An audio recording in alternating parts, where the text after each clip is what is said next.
Sports Entertained is recorded live at twitch.tv/baldyandthebeast. Come check us out every Tuesday and Thursday at 6:30 p.m. Eastern Standard Time and watch the matches right along with us.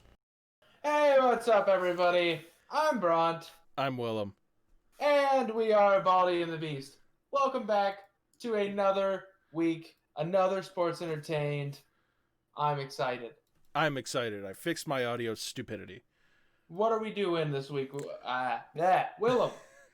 This week we are watching Bret Hart versus Owen Hart, the finale, part 2, because there's only 2 in this one. Yup. It was live from the United Center in Chicago, Illinois, in front of 23,000 screaming fans. Yes.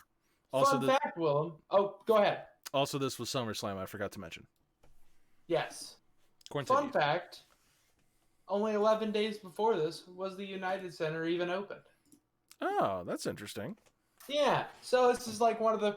I'm going to go out on a limb here and say the first wrestling event in this building. Yeah. I might be wrong, but I feel pretty safe in that. Yeah? One of the inaugural events for the venue?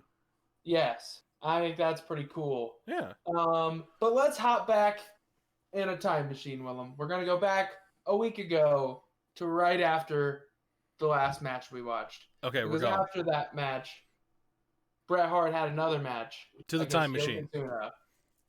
And in that match versus Yokozuna, it was for the world title, and Bret Hart won. Yeah. Finished off the pay-per-view, is now the new WWF World Heavyweight Champion.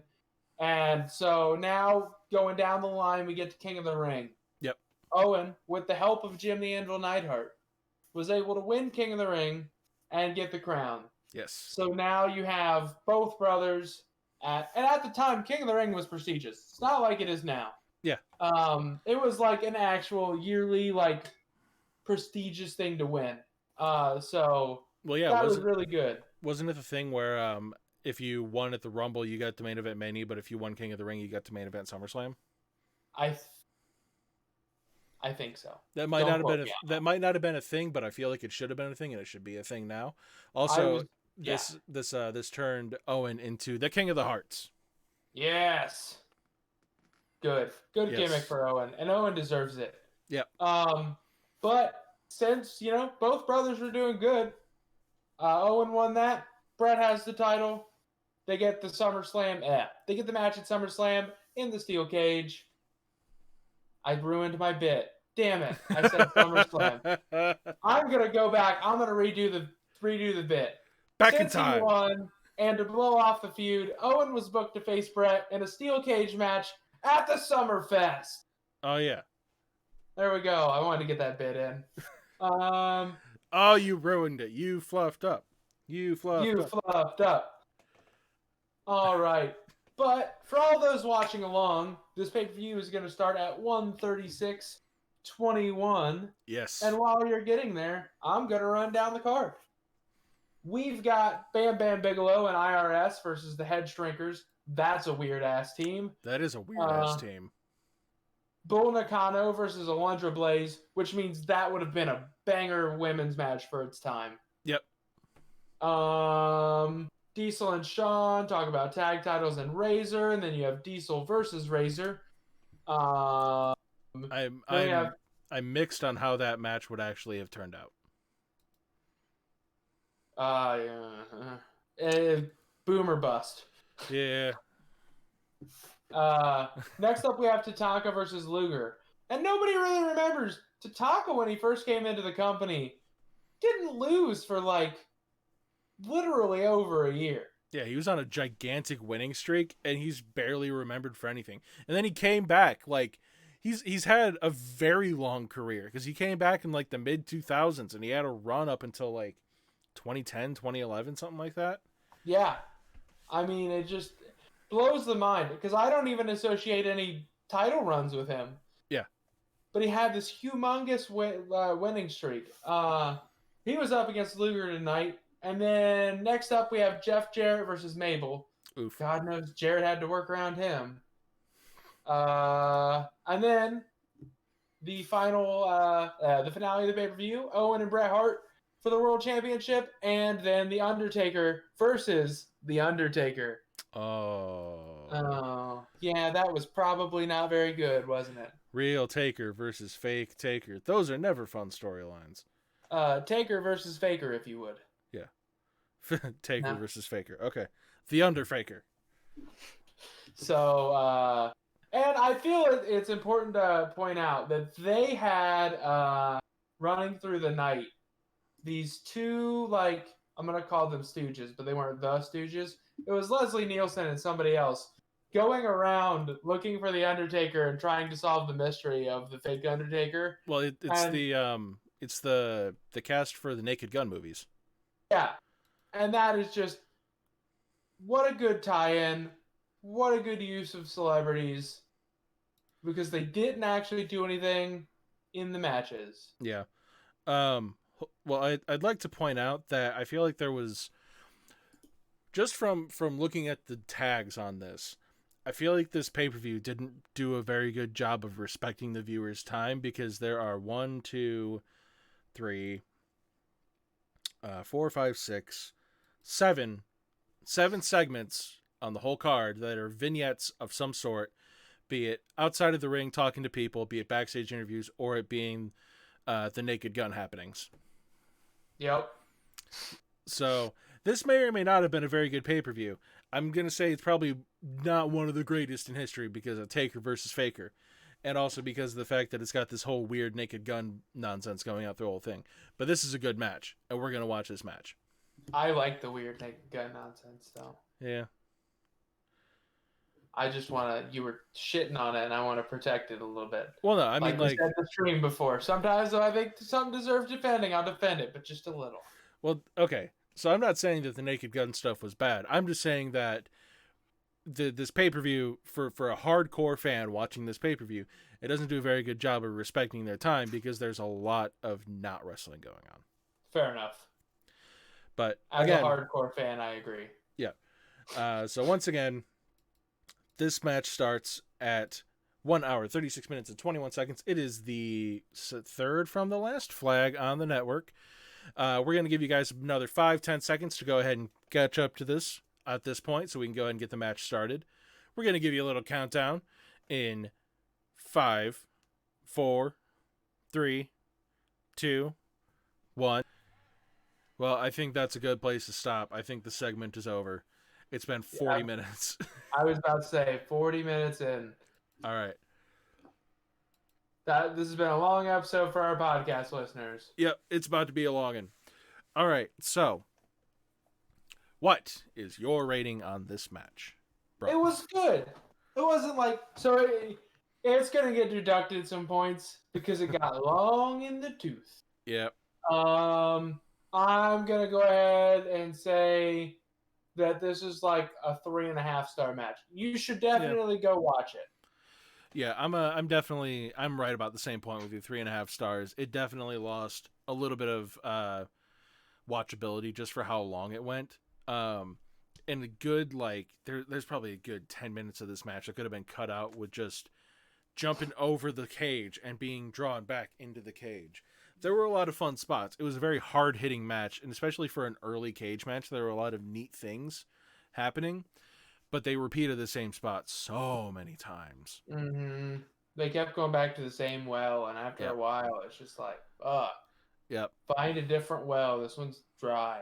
Yeah, the one saving grace on that last spot was the last time they did it, they kind of, I don't want to say they botched it. It looked like a botch.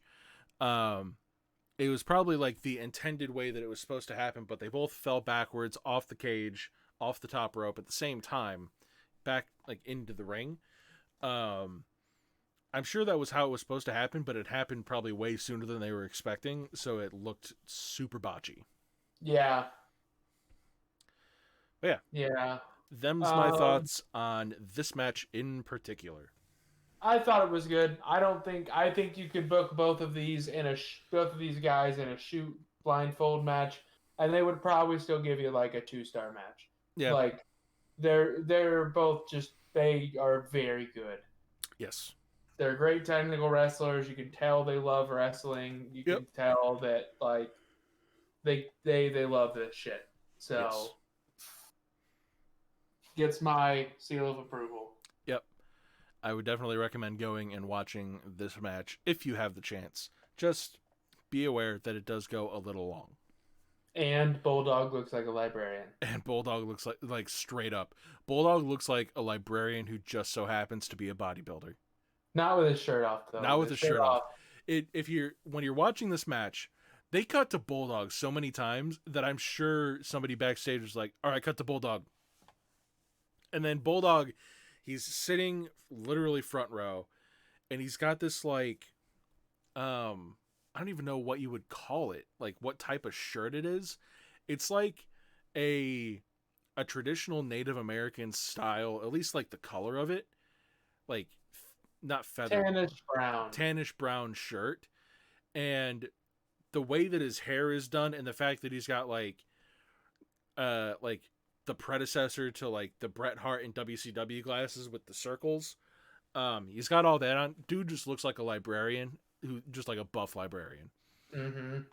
And it's the funniest thing to see the first couple times you see it because it's so jarring. The other weird thing about this match is that they have so many cuts to the entire Hart clan, because apparently half the seats in this arena were comped to the Hart family. Well, somebody had to sit in them. Yeah, I know. But that's it. That's really the weirdest things about this match. Buff librarian Bulldog. Do I have anything to say other than that? No. The early match, get going. The first 20 minutes, the first 30 minutes even kind of breezed. And then after that, it just got too repetitive, too slow. Yep. But nonetheless, it was still good. Great work by these guys. I mean, it was Bret, so maybe they did lobby for it to be longer. But yeah, nonetheless, I wouldn't be surprised. Yeah.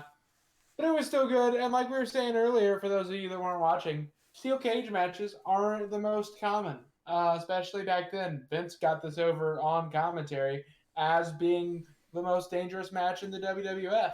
Yep. So that's saying something compare that to now, that phrase would not be uttered. Right. It was a very uncommon match. The only other cage match that I can point out before this time was at WrestleMania 2, where it was Hogan Bundy. There were probably other ones.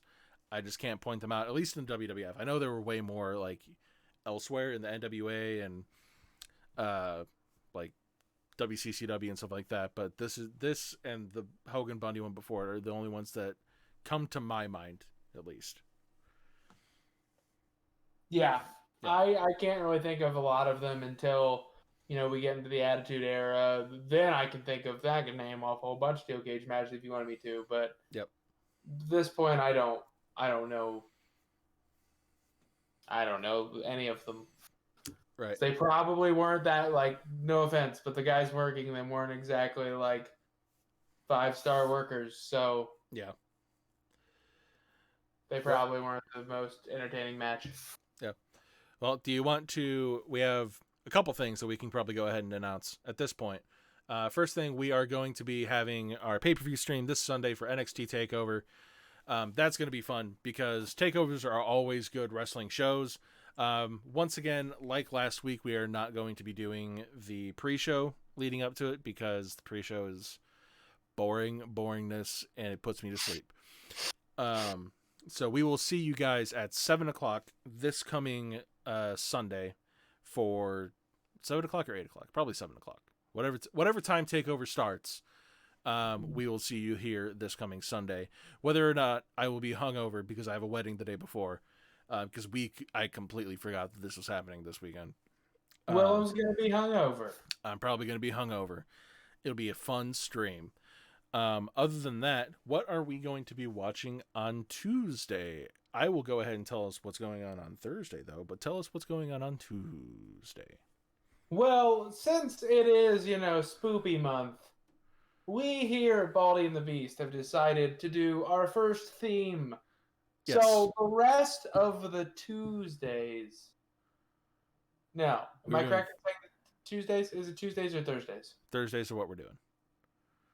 Then the rest of the Thursdays, excuse me. The rest of the Thursdays this month will be the great Mootober. Yes. And we're going to watch some great Muta matches all month, Yes. culminating with a match that I think deserves to be watched in October. Do you want to announce what the final match is, or do you want to make them wait? We can go ahead and announce it because we'll have few people watching these leading up to it. The final match of the month, that's going to be the spookiest match of all the month, is going to be the Great Muta versus Hiroshi Hase. That is the match that created the Muta scale. For those who don't know, the bloodiest matches are rated on the Muta scale. And this is one of, if not the bloodiest matches of all time. Mm-hmm. One of the reviews that I saw in the match literally said, this is the match where Muta entered with red face paint, lost it very shortly into the match, and then got it back by the end of the match. Yep. It's essentially the most legal bloodbath to ever happen in Japan. Yes. I'm excited because I've never actually seen it. Neither have I. The other thing is, all of these matches, they're not anywhere. Like they're not on the network. They're not on New Japan World. They're not anywhere that can be easily found. So if you can find a way to watch it, find a way to watch it along with us. We're not going to link it to anything. But if you can find a way to watch along with us, we will happily see you watching it with us. Mm-hmm. Not that I know this from experience, but if you just take the 2 men in the match and type them into the Google machine, you will get positive results. That's all I'm saying. Go to the Google machine. Yep. Anyway, so have we decided what we're going to do on Tuesday, though? Have we decided? I don't think so. But okay. I will announce that on Sunday then. Okay. Well, this episode is going very long, especially for our audio-only listeners. Once again, thank you, everybody, for coming out and watching us. Thank you, everybody, for listening on the audio-only version. Thank you for giving us likes, subscribes, anywhere that you can find us. If you would like, give us a like or a follow on Facebook, Twitter, all of our social media. Give us a subscribe on Facebook. Follow us here on Twitch. Check us out on our audio-only versions, which all the links for that, everything is available down in the description below. Thank you for coming out. We will see you this Sunday for NXT TakeOver. I don't think they call it anything. I think it's just TakeOver 31 is what they're doing. We will see you then. Thank you for coming out. Bye-bye. Bye.